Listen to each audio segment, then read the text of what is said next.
Jean-Luc Mélenchon, l'un des hommes politiques de gauche les plus en vue en France, est devenu un symbole de détermination, de passion et de controverse sur la scène politique européenne.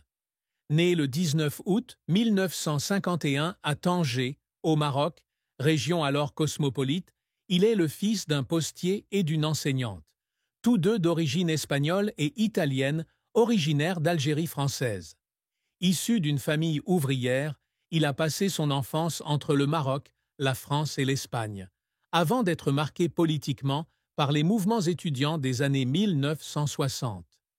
À la tête de la France insoumise et de la coalition du Nouveau Front populaire, il a mené la gauche française à des victoires inattendues, comme aux élections législatives de 2024, où sa coalition a remporté le plus grand nombre de sièges, propulsant le parti d'extrême droite de Marine Le Pen à la 3e place. À 74 ans, on le compare à Bernie Sanders ou Jeremy Corbyn. Mais son parcours, du socialisme traditionnel à la gauche radicale, a été semé d'embûches. Derrière l'éclat de ses triomphes politiques se cachent de profondes tristesses, de dures épreuves et une douloureuse vérité qu'il a finalement admise. Cet aveu, ajouté à la plus grande tristesse de sa vie, au haut et au bas de sa carrière, aux défis difficiles qu'il a dû relever et à une profonde tristesse qui le rend profondément triste, constitue l'histoire à la fois brillante et douloureuse d'un homme qui a vécu sa vie pleinement.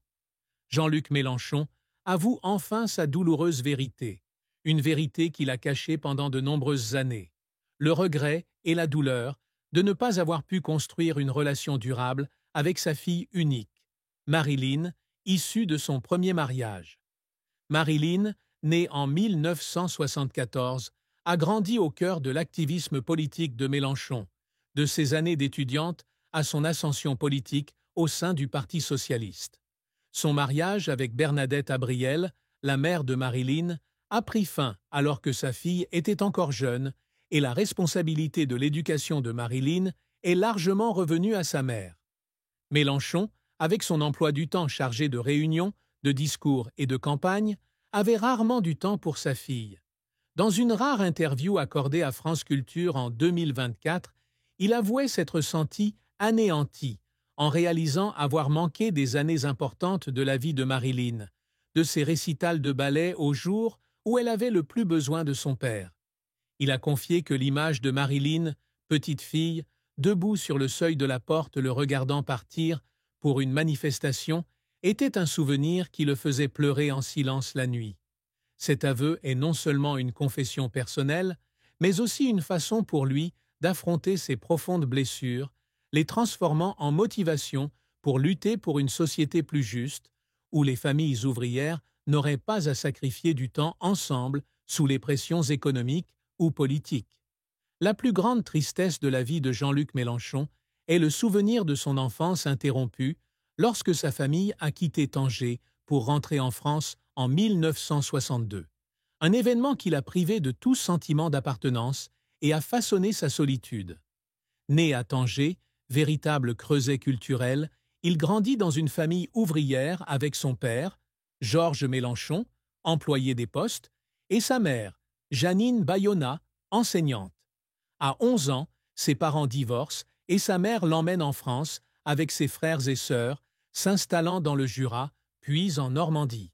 La transition entre Tanger, ville multiculturelle où il joue avec des amis de nombreux pays, et une France aux prises avec les conséquences de la guerre d'Algérie est un choc. Il se sent dépaysé, non seulement à cause de la séparation de ses parents, mais aussi à cause des préjugés envers sa famille, originaire d'Algérie française. Dans son autobiographie « La vie m'a appris », il écrit se sentir comme un exilé dans son propre pays, une douleur qui le fait pleurer en silence dans son lit, dans sa petite maison du Jura.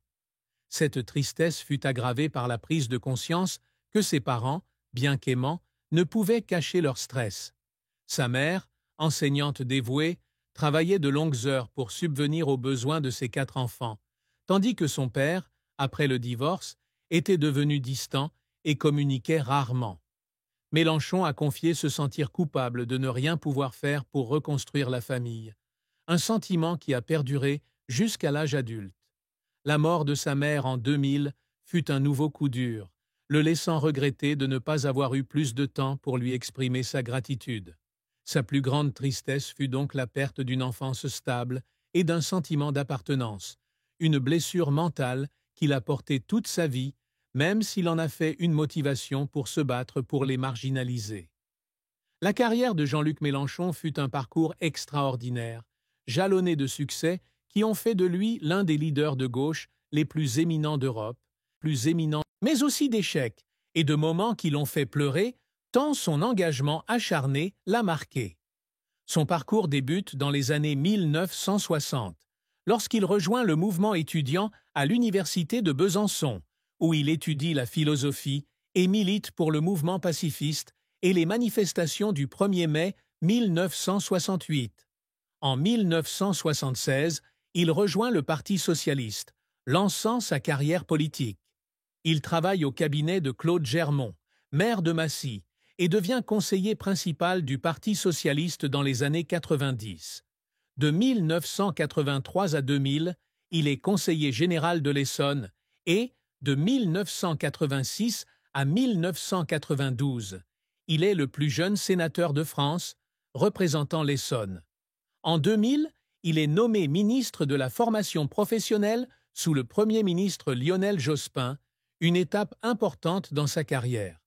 Cependant, déçu par l'orientation économique libérale du Parti socialiste, il le quitte en 2008 pour fonder le Parti de gauche, inspiré par des dirigeants comme Hugo Chavez et Fidel Castro.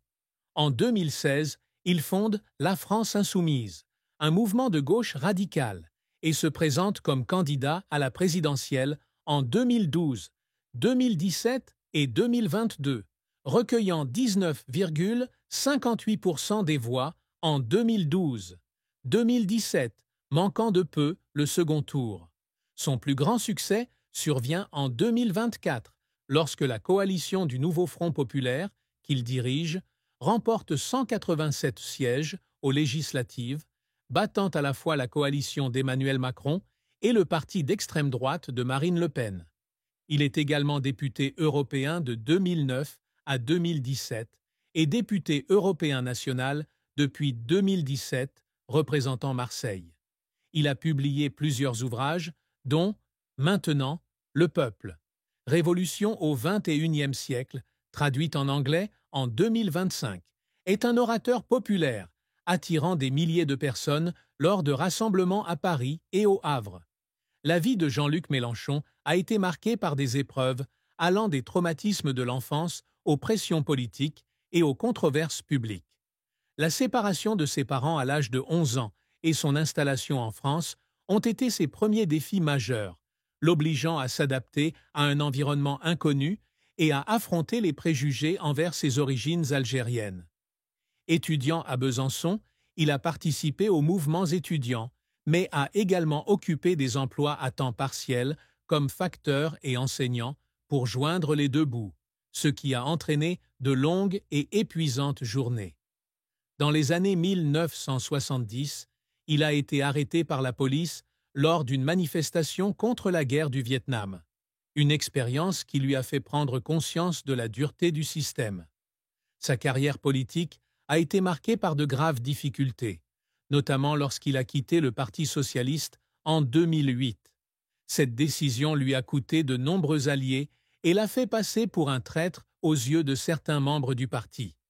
La fondation de la France insoumise a été un pari risqué, les premières années ayant été difficiles, le parti manquant de financement et de soutien. Il a également été vivement critiqué pour son style de leadership, des alliés comme François Ruffin exprimant publiquement leur désaccord avec sa stratégie pour 2024. Les accusations d'antisémitisme et le soutien à des dirigeants comme Chavez ont terni son image, notamment à l'international. En 2019, il a été condamné à une amende de 8 000 € pour avoir résisté à la police lors d'une perquisition dans les locaux de son parti, un événement qui l'a humilié. La responsabilité personnelle a également été un défi, notamment lorsqu'il jongle entre politique et paternité. Ne pas pouvoir passer autant de temps avec Marilyn a été un lourd fardeau. et il a confié se sentir coupable d'avoir fait passer sa cause avant sa famille. Ces épreuves, des traumatismes de l'enfance aux pressions politiques et à la responsabilité personnelle, ont mis sa volonté à l'épreuve, mais ont également mis en lumière la résilience et le dévouement qui l'ont aidé à devenir un leader respecté. Ce qui a attristé Jean-Luc Mélenchon, et même profondément attristé, l'une de ses plus profondes tristesses, a été de constater que, malgré de nombreuses victoires politiques, il n'a pas réussi à réduire les profondes divisions de la société française, notamment les inégalités économiques et les préjugés envers les travailleurs immigrés. Tout au long de sa carrière, il s'est battu pour les travailleurs, proposant notamment l'augmentation du salaire minimum et l'abaissement de l'âge de la retraite à 60 ans, dans l'espoir de bâtir une société plus juste. Cependant, il a souvent été témoin d'injustices, des ouvriers lillois licenciés après la fermeture d'une usine aux familles immigrées marseillaises vivant dans la pauvreté. Dans un discours Place de la République en 2024, il a déclaré que cela lui faisait mal de voir ces inégalités persister et qu'il était profondément attristé de n'avoir pas pu opérer le changement rapide qu'il avait promis. Cette tristesse s'est amplifiée lorsqu'il a pensé aux électeurs qui lui avaient fait confiance, qui la rend